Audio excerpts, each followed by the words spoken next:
I suspect so. Um, there was a very helpful meeting held on Monday um, of the Senate committee, of the Committee of the Whole Senate, where the agreement was discussed in detail.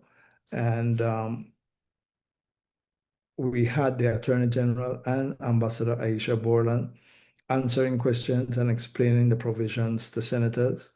And I think at least it was an opportunity for any concerns that people had to be brought up, any matters that they needed clarification on. There was no vote or any indication of how people would vote, whether they supported or not. It was an information sharing opportunity. But I suspect that at the end of the day, the agreement or the Senate will approve and authorize the ratification of the agreement.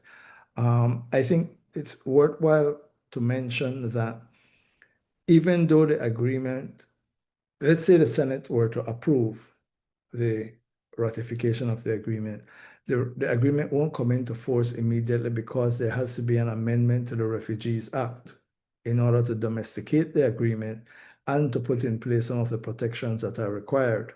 So, as to use the word of the Attorney General, approval of the agreement is just a trigger to move to that second stage where the Refugees Act will have to be amended.